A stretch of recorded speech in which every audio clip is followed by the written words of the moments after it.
Assalamu alaikum. Welcome to Naeem's Virtual Academy. This is Dilshad Murtaza and जो lecture number 16 आहे ऐं lecture number 16 में पाण पढ़ण वारा आहियूं स्पेस साइंस में जा हिकु टॉपिक प्लैनेट पाण छा खे चवंदा पिया हूंदा आहियूं। सो प्लैनेट्स जीअं पाण जंहिं जॻह ते रहूं था पिया अर्थ जेको आहे इहो बि हिकिड़ो प्लैनेट आहे ऐं इन जहिड़ा खोड़ सारा ॿिया बि प्लैनेट हूंदा आहिनि। अॼु पाण डिस्क्राइब कयूं था प्लैनेट्स जे बारे में जेका बि मालूमात आहे उन खे। सो सभ खां पहिरियां अगरि पाण प्लैनेट खे डिस्क्राइब कयूं त प्लैनेट जेको हूंदो आहे उहो हिकु प्लैनेट खे पाण डिस्क्राइब कयूं था। प्लैनेट हिकु सेलेस्टियल ऑब्जेक्ट हूंदो आहे ऐं अहिड़ो सेलेस्टियल ऑब्जेक्ट जो कंहिं स्टार जे अराउंड रिवॉल्व कंदो रहंदो पियो हूंदो आहे त उन खे पाण प्लैनेट चवंदा आहियूं। हाणे प्लैनेट जेके हूंदा आहिनि उहे पथर जा बि ठहियलु हूंदा आहिनि, गैसिस जा बि ठहियलु हूंदा आहिनि या वरी मेटल्स जा बि ठहियलु हूंदा आहिनि। हाणे अहिड़ा राउंड बॉल्स, अहिड़ा राउंड ऑब्जेक्ट्स जेके कंहिं बि स्टार जे अराउंड रिवॉल्व कंदा पिया हूंदा आहिनि त उन्हनि खे पाण चवंदा पिया हूंदा आहियूं इहे प्लैनेट्स आहिनि। हिन खे पाण डेफिनेशन में हिन तरह सां A large round celestial body orbiting a star। हिकु वॾी राउंड सेलेस्टियल बॉडी हूंदी आहे प्लैनेट जेका कंहिं स्टार जे अराउंड जेको आहे सो ऑर्बिट में गोल फिरदी रहंदी पई हूंदी आहे। बिल्कुलु इन ई तरह जीअं पाण एटम जो स्ट्रक्चर खे सम्झोसीं त एटम हूंदो आहे जो न्यूक्लियस हूंदो आहे सेंटर ते ऐं उनजे अराउंड इलेक्ट्रॉन्स रिवॉल्व कंदा रहंदा पिया हूंदा आहिनि। तो प्लैनेट बि कुझु इन तरह सां जीअं इलेक्ट्रॉन न्यूक्लियस जे अराउंड चकर लॻाए रहियो हूंदो आहे त प्लैनेट बि वरी जेको आहे सो उहो स्टार जे अराउंड इन तरह सां चकर लॻाए रहियो हूंदो आहे हिकिड़े ख़ासि ऑर्बिट में। सो अहिड़नि शयुनि खे पाण प्लैनेट्स ॾींदा पिया हूंदा आहियूं। सो अञा वधीक सिंपल सम्झण जे लाइ असां हिकिड़ो स्टार ठाहियो आहे। हाणे जीअं सिज आहे इहो बि हिकिड़ो सितारो आहे ऐं इन जहिड़ा ॿिया काफ़ी सारा यूनिवर्स में सितारा मौजूदु आहिनि। सो जेको सितारो हूंदो आहे उन जे अराउंड हिन तरह सां प्लैनेट जेको हूंदो आहे उहो रिवॉल्व कंदो पियो हूंदो आहे। मीन्स हीअ प्लैनेट आहे ऐं हीअ हिकिड़ो सितारो आहे ऐं प्लैनेट सितारे जे चौधारी हिन तरह सां रिवॉल्व कंदो रहंदो पियो हूंदो आहे। ऐं अहिड़ी शइ जेका कंहिं स्टार जे अराउंड रिवॉल्व करे ऐं उहा पथर जी ठहियलु हुजे या गैस जी ठहियलु हुजे या मेटल जी ठहियलु हुजे त उन खे पाण प्लैनेट चवंदा पिया हूंदा आहियूं। क्लियर? अच्छा, उन खां बाद प्लैनेट जा वरी कुझु कैरेक्टरिस्टिक्स हूंदा आहिनि, यानी कि ख़ासियतूं हूंदियूं आहिनि प्लैनेट जूं। उहे कहिड़ियूं हूंदियूं आहिनि? सभ खां पहिरियां हिकिड़ी पाण प्लैनेट जो कैरेक्टरिस्टिक जेको लिखियो आहे उहो एटमॉस्फेयर। त जेके प्लैनेट्स हूंदा आहिनि उन्हनि जो हिकिड़ो ख़ासि एटमॉस्फेयर हूंदो पियो हूंदो आहे। लाज़मी न आहे त उहो सभिनी में हूंदो आहे, त कुझु प्लैनेट्स हूंदा आहिनि जंहिंमें एटमॉस्फेयर हूंदो आहे, कुझु में न हूंदो, कुझु में वरी थिक हूंदो आहे, कुझु में थिन हूंदो आहे। हाणे एटमॉस्फेयर बेसिकली आहे छा? एटमॉस्फेयर पाण चवंदा पिया आहियूं जेका गैसिस मौजूदु आहिनि कंहिं बि प्लैनेट जे अराउंड, उन इहे गैसिस खे पाण उनजो प्लैनेट जो एटमॉस्फेयर चवंदा पिया हूंदा आहियूं। यानी कोई बि प्लैनेट आहे उन में हिकिड़ी ख़ासि ग्रेविटी आहे, उन ग्रेविटी जे करे उहो गैसिस जी लेयर उनजे चौधारी ठही बीठी आहे त उन खे पाण उनजो एटमॉस्फेयर चवंदा पिया हूंदा आहियूं। त कुझु प्लैनेट्स हूंदा आहिनि जंहिंजो एटमॉस्फेयर हूंदो आहे, कुझु प्लैनेट जो न हूंदो, ऐं कुझु प्लैनेट जो तमामु थुल्हो एटमॉस्फेयर हूंदो आहे, मीन्स वॾो एटमॉस्फेयर हूंदो आहे, ऐं कुझु में एटमॉस्फेयर जेको हूंदो आहे उहो थिन थींदो पियो हूंदो आहे। अच्छा, उन खां बाद जो कैरेक्टरिस्टिक आहे उहा आहे ग्रेविटी। त ग्रेविटी मीन्स कशिश शकल जंहिंखे पाण चवंदा पिया हूंदा आहियूं। त जेका प्लैनेट्स हूंदा आहिनि उन्हनि में वरी हिकिड़ी ख़ासि ग्रेविटी हूंदी आहे ऐं हर प्लैनेट जी जेका ग्रेविटी हूंदी आहे उहा डिफरेंट हूंदी आहे। सो ग्रेविटी पाण चवंदा पिया हूंदा आहियूं त कंहिं प्लैनेट जी उहा एबिलिटी जंहिंसां उहो कंहिं ॿिए ऑब्जेक्ट खे पंहिंजी तरफ़ छिके थो पियो त उन खे पाण उनजी ग्रेविटी चवंदा पिया हूंदा आहियूं। हिकिड़ो फोर्स जेको कंहिं ॿिए ऑब्जेक्ट ते पंहिंजी तरफ़ छिकण वारो लॻाईंदो पियो हूंदो आहे कोई बि प्लैनेट, उनखे पाण उनजी ग्रेविटी चवंदा पिया हूंदा आहियूं। सो कुझु प्लैनेट्स हूंदा आहिनि जंहिंजी ग्रेविटी वधीक हूंदी आहे, कुझु वरी घटि हूंदी आहे। सो टियों नंबर आहे जियोलॉजिक एक्टिविटीज़। हाणे जेके बि प्लैनेट्स हूंदा आहिनि उन्हनि मां कुझु प्लैनेट्स में जियोलॉजिक एक्टिविटीज़ थी सघनि थियूं, कुझु में न बि थींदियूं आहिनि। सो जियोलॉजिक एक्टिविटीज़ बि हिकिड़ो कैरेक्टरिस्टिक आहे प्लैनेट जो। हाणे जियोलॉजिक एक्टिविटीज़ कहिड़ियूं हूंदियूं आहिनि? अहिड़ियूं एक्टिविटीज़ कंहिं बि प्लैनेट्स जे अंदरि जेके उन जे सरफेस खे तब्दील करणु ओवर टाइम, यानी कि कोई बि प्लैनेट आहे उन जे अंदरि इहे एक्टिविटीज़ थींदियूं पियूं हुजूं ऐं उन जो सरफेस जेको हुजे उहो तब्दील थींदो रहे। यानी कि वक़्तु गुज़रण सां अगरि इहे एक्टिविटीज़ थियनि थियूं कंहिं प्लैनेट जे अंदरि जंहिंखे पाण जियोलॉजिक एक्टिविटीज़ थियनि थियूं चवंदा पिया हूंदा आहियूं, उहे थींदियूं रहंदियूं अगरि प्लैनेट जे अंदरि, त उन सां जेका प्लैनेट जो सरफेस आहे उहो तब्दील थींदो रहे। हाणे कहिड़ियूं हूंदियूं आहिनि जियोलॉजिक एक्टिविटीज़? जियोलॉजिक एक्टिविटीज़ पाण चवंदा पिया हूंदा आहियूं जीअं अर्थक्वेक थी वियो, ठीकु आहे। हाणे अर्थक्वेक जॾहिं ईंदो पियो हूंदो आहे त इन सां प्लैनेट जो सरफेस तब्दील थींदो पियो हूंदो आहे। हाणे प्लैनेट जो सरफेस पहिरियां कुझु ॿी तरह नज़र थो पियो हूंदो आहे, वरी अर्थक्वेक अचण सां उनजी जेका स्ट्रक्चर आहे उहो तब्दील थींदो पियो हूंदो आहे। सो अर्थक्वेक खे पाण जियोलॉजिक एक्टिविटीज़ चवंदा पिया हूंदा आहियूं। उनखां बाद वॉल्केनिक स्ट्रक्चर खे बि पाण जेको आहे सो जियोलॉजिक एक्टिविटी चवंदा पिया हूंदा आहियूं। अच्छा, उनखां बाद आहे वॉल्केनिक इरप्शन। वॉल्केनिक इरप्शन छा खे चवंदा पिया हूंदा आहियूं? त प्लैनेट्स ते मौजूदु कुझु अहिड़ा पहाड़ बि हूंदा आहिनि जेके पंहिंजे अंदरां बाहि कढंदा पिया हूंदा आहिनि। हाणे उन बाहि कढण सां बि जेको स्ट्रक्चर हूंदो आहे या जेको सरफेस हूंदो आहे इन जो प्लैनेट जो उहो तब्दील थींदो पियो हूंदो आहे। त इट मीन्स के इहा बि हिकिड़ो जियोलॉजिक एक्टिविटी हूंदी आहे। ऐं उनखां बाद हिकिड़ी ॿी एक्टिविटी आहे जंहिंखे पाण इरोजन चवंदा पिया हूंदा आहियूं। हाणे इरोजन छा खे चवंदा पिया हूंदा आहियूं? त जॾहिं पाणी वहंदो पियो हूंदो आहे कंहिं बि जॻह तां, त उहो पाणी पाण सां गॾु कुझु मिटी खे बि न पाण सां गॾु खणी वेंदो पवंदो आहे। हाणे जॾहिं पाणी जे वहण सां कुझु मिटीअ वारो सरफेस पाणी सां गॾु लुड़ी थो वञे, त इन जी शइ खे पाण इरोजन चवंदा पिया हूंदा आहियूं। त इहे काफ़ी सारियुनि जॻह ते थींदी पवंदी आहे। जीअं सिंपली कंहिं जॻह तां वाह वहंदो पवंदो आहे, ऐं उते जॾहिं वाह वहंदो पवंदो आहे त वाह आहिस्ते आहिस्ते ओवर टाइम जेको आहे सो वधंदो पवंदो आहे। मीन्स पहिरियों अगरि वाह कुझु साल पहिरियां एतिरो हूंदो आहे, त पाणी जे वहण जे करे उहो वाह जेको आहिस्ते आहिस्ते वेकिरो थींदो वेंदो पवंदो आहे। हाणे उनजे लाइ थींदो पवंदो आहे त पाणी जे गुज़रण सां जेका पाणी जे जेके वाह जे पासनि वारी मिटी हूंदी आहे, उहा आहिस्ते आहिस्ते किरण शुरू थींदी आहे पाणी में, पाणी उनखे पाण सां गॾु वाहे वेंदो आहे। हाणे इन शइ खे, इन प्रोसेस खे, इन फिनोमिना खे पाण इरोजन चवंदा पवंदा आहियूं, ऐं इहा बि जियोलॉजिक एक्टिविटी हूंदी आहे हिकिड़ी। ठीकु आहे। सो इहे सभई जियोलॉजिक एक्टिविटीज़ आहिनि। सां इन जहिड़ियूं ॿियूं एक्टिविटीज़ जेके अर्थ जे सरफेस खे जेके कंहिं बि प्लेनेट जे सरफेस खे तब्दील करनि थियूं पियूं, त इन्हनि खे पाण चवंदा पिया हूंदा आहियूं इहे जियोलॉजिक एक्टिविटीज़ आहिनि। ऐं कंहिं बि प्लेनेट में इहे थी सघनि थियूं पियूं। लाज़मी न आहे त हर प्लेनेट में हूंदियूं आहिनि, कुझु प्लेनेट में इहे शयूं न आहिनि बि हूंदियूं। उनखां बाद कैरेक्टरिस्टिक आहे प्लेनेट जो मून्स। त कुझु प्लेनेट्स अहिड़ा हूंदा आहिनि जंहिंखे मून्स हूंदा आहिनि, कुझु प्लेनेट्स हूंदा आहिनि जंहिंखे मून्स न आहिनि हूंदा। हाणे मून्स छा हूंदो आहे, त मून्स वरी अहिड़ा पथर हूंदा आहिनि या अहिड़ा जेको आहे सो रॉकी ऑब्जेक्ट्स, अहिड़ा रॉकी सेलेस्टियल ऑब्जेक्ट्स जेके वरी कंहिं प्लेनेट जे अराउंड जेके आहे सो रिवॉल्व कंदा पिया हूंदा आहिनि। हाणे जीअं स्टार जे अराउंड प्लेनेट रिवॉल्व करे पियो, त जेके मून्स हूंदा आहिनि उहे वरी कंहिं प्लेनेट जे अराउंड रिवॉल्व कंदा पिया हूंदा आहिनि कुझु हिन तरह सां। ठीकु आहे। सो इन्हनि खे पाण मून्स ॾींदा आहियूं। सो जेके प्लेनेट्स हूंदा आहिनि उन्हनि खे मून्स थी सघनि था, ऐं कुझु प्लेनेट्स अहिड़ा हूंदा आहिनि जेके न बि थींदा पिया हूंदा आहिनि। सो इहो बि हिकिड़ो कैरेक्टरिस्टिक आहे कंहिं बि प्लेनेट जो। ऐं उनखां बाद आहे रिंग्स। हाणे रिंग्स छा हूंदियूं आहिनि, कुझु प्लेनेट्स पाण अहिड़ा ॾिसंदा पिया हूंदा आहियूं कुझु पिक्चर्स वग़ैरह में, या असां वटि जेके पंहिंजो सोलर सिस्टम आहे उनमें पाण कुझु प्लेनेट्स पढ़ंदा पिया हूंदा आहियूं। त उन्हनि में कुझु प्लेनेट्स अहिड़ा पाण नज़र ईंदा पिया हूंदा आहिनि जंहिंजे अराउंड कुझु हिन तरह सां हिकिड़ो पटो ठहियलु हूंदो आहे, उहो हिन तरह सां। हाणे इन इहे पटे खे पाण चवंदा पिया हूंदा आहियूं रिंग्स। सो रिंग्स हिकिड़ा नंढा पत्थर हूंदा आहिनि या डस्ट जा पार्टिकल्स हूंदा आहिनि जेके कंहिं बि प्लेनेट जे अराउंड हिन तरह जी शेप में गोल फिरदा पिया हूंदा आहिनि, यानी कि उनजे अराउंड हिन तरह सां गोल फिरदा पिया हूंदा आहिनि, ऐं हिकु अहिड़ी अपीयरेंस ॾींदा पिया हूंदा आहिनि ॼण हिन प्लेनेट जे अराउंड कोई हिकिड़ो पटो आहे गोल, ऐं जंहिंखे पाण नालो ॾींदा पिया आहियूं रिंग, प्लेनेट रिंग। सो इहा जेका प्लेनेट रिंग हूंदी आहे उहा कुझु प्लेनेट्स में थींदी पई हूंदी आहे ऐं कुझु में न बि थींदी पई हूंदी आहे। सो इहो बि हिकिड़ो कंहिं बि प्लेनेट जो कैरेक्टरिस्टिक हूंदो आहे। सो इहे सभई प्लेनेट जा कैरेक्टरिस्टिक हूंदा आहिनि, जेके कुझु प्लेनेट्स में थींदा बि आहिनि, कुझु में न आहिनि बि थींदा, ऐं कुझु में वधीक थींदा आहिनि, कुझु में वरी घटि थींदा पिया हूंदा आहिनि।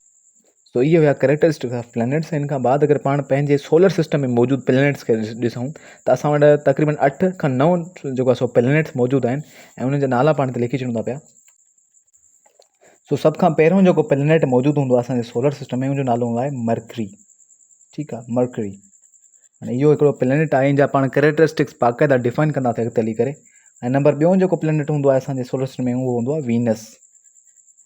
ठीकु आहे, जंहिंखे सिस्टर ऑफ अर्थ बि चवंदा पिया हूंदा आहिनि।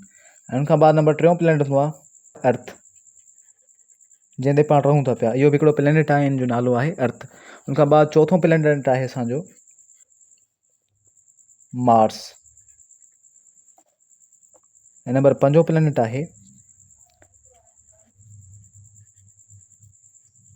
जुपिटर। ऐं 6 प्लेनेट आहे।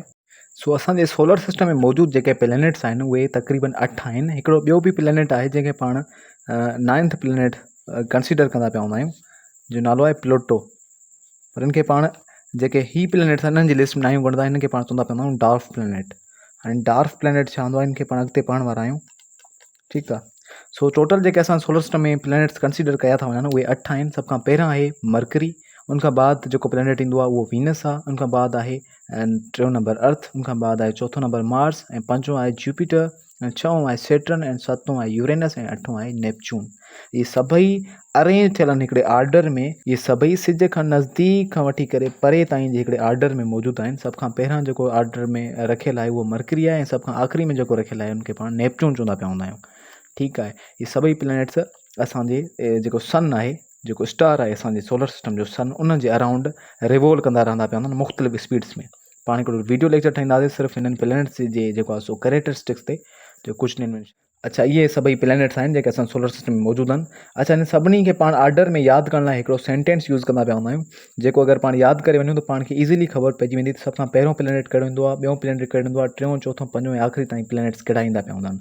हिकिड़ो ईज़ी वे आहे। सो उहो हिकिड़ो जुमिलो आहे जेको तव्हां सभिनी खे लाज़मी यादि करणु खपे, छो जो उहा शइ जॾहिं तव्हांखे यादि थी वेंदी न, उनखां बाद तव्हांखे कॾहिं बि इहा शइ विसरंदी न त पहिरियों कहिड़ो प्लेनेट ईंदो आहे सिज जे नज़दीक, ऐं ॿियो कहिड़ो ईंदो आहे, ऐं टियों कहिड़ो ईंदो हूंदो आहे। सो उहो जेको सेंटेंस आहे उहो आहे my very excellent mother just served अस नूडल्स।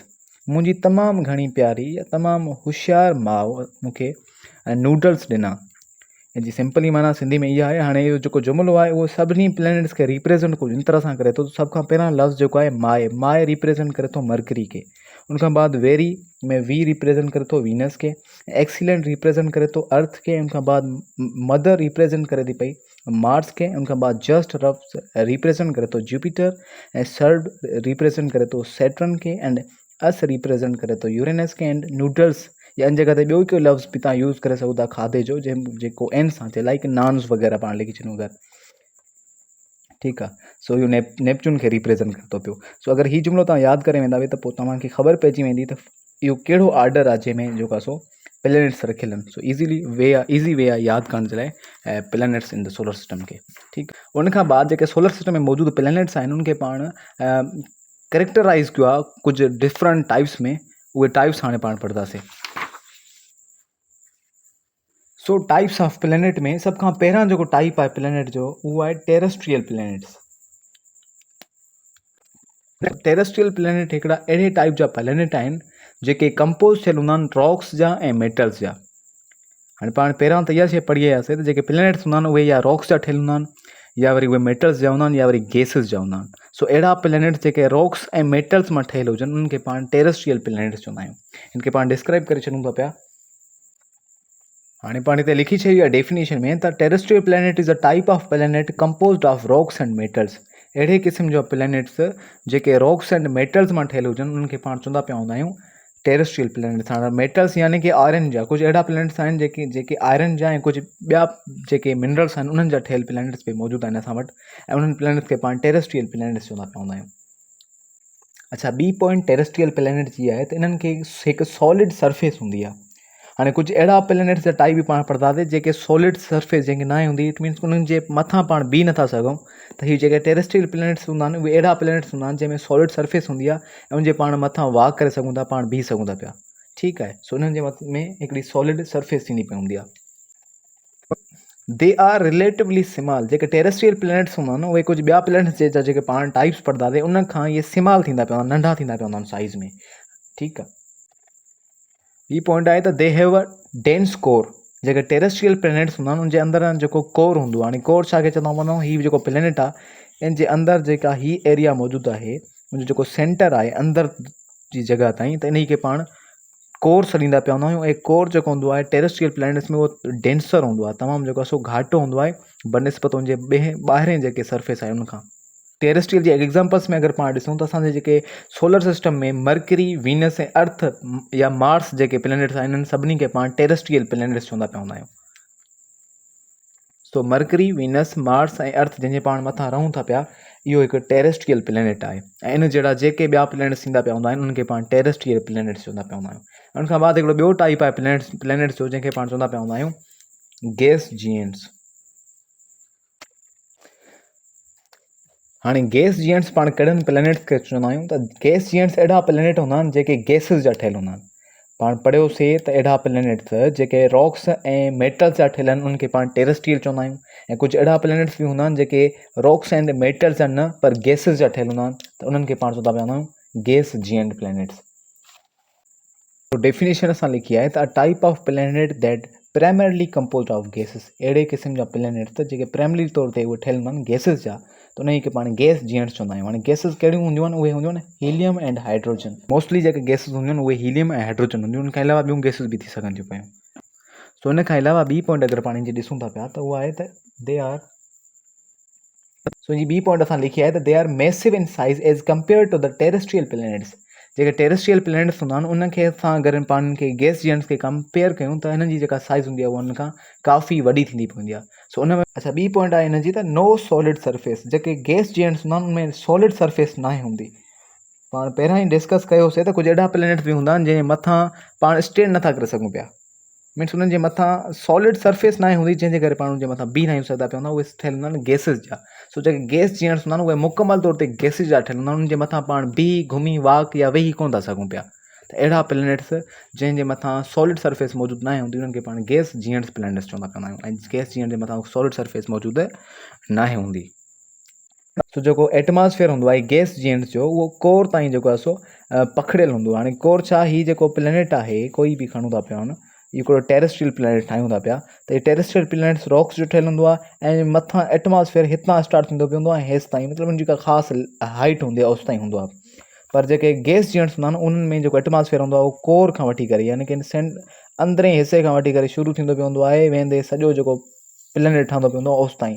इट मीन्स के तमामु थिक एटमॉस्फेयर थींदो पियो हूंदो आहे गैस जीएंट्स जे अंदरि। सो अगरि हिन जे एग्ज़ाम्पल्स खे पाण ॾिसूं त असांजे सोलर सिस्टम में जेके जुपिटर, सैटर्न, यूरेनस या नेपच्यून प्लेनेट्स आहिनि इहे सभई गैस जीएंट्स हूंदा आहिनि, छो जो हिननि जे अंदरि न ई को सॉलिड सरफेस हूंदो आहे, न ई वरी जेको आहे इन्हनि जे अंदरि जेके शयूं मौजूदु आहिनि मीन्स रॉक्स वग़ैरह या आयरन वग़ैरह या के ॿिया मेटल्स वग़ैरह मौजूदु न आहिनि हूंदा। सो सिर्फ़ु गैस हूंदी आहे हिननि जे अंदरि, सो उन्हनि खे पाण गैस जीएंट्स चवंदा पिया हूंदा आहियूं। सो जुपिटर, सैटर्न, यूरेनस ऐं नेपच्यून इहे सभई गैस जीएंट्स हूंदा आहिनि। उनखां बाद गैस जीएंट्स जा वरी ॿ टाइप्स ॿिया हूंदा आहिनि। हिकिड़े टाइप जो नालो हूंदो आहे क्लासिकल गैस जीएंट्स ऐं ॿिए जो नालो हूंदो आहे आइस जीएंट्स। इहे पाण लिखूं था पिया हिते। सो सभ खां पहिरियां जेको टाइप हूंदो आहे गैस जीएंट्स जो उहो आहे क्लासिकल गैस जीएंट्स ऐं ॿियो टाइप हूंदो आहे आइस जीएंट्स। सो क्लासिकल गैस जीएंट्स पाण चवंदा पिया हूंदा आहियूं जेके जुपिटर मौजूदु आहे असांजे सोलर सिस्टम में ऐं जेके सैटर्न मौजूदु आहे इन्हनि ॿिन्हिनि प्लैनेट्स खे पाण क्लासिकल गैस जीएंट्स चवंदा पिया हूंदा आहियूं। बाक़ी आइस जीएंट्स छा हूंदा आहिनि इनखे जॾहिं पाण सम्झींदासीं त पाण खे क्लासिकल गैस जीएंट्स ऑटोमेटिक क्लियर थी वेंदो। सो आइस जीएंट्स छा हूंदा आहिनि,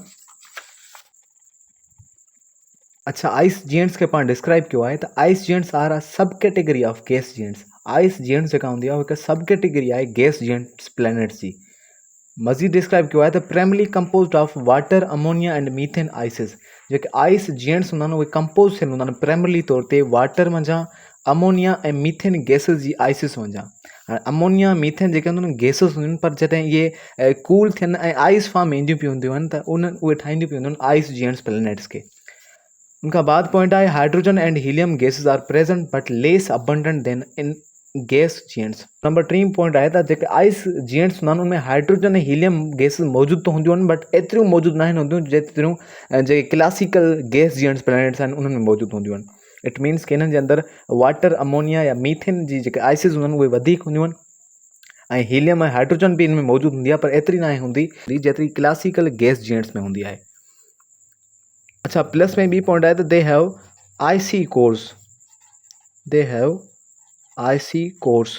त जेके गैस आइस जीएंट्स प्लैनेट्स हूंदा आहिनि उनजा जेके इनर कोर्स हूंदा आहिनि उहे आइसी हूंदा आहिनि। मीन्स उहे उते आइस मौजूदु हूंदी आहे। आइस छा जी हूंदी आहे, वाटर, अमोनिया ऐं मीथेन आइसिस।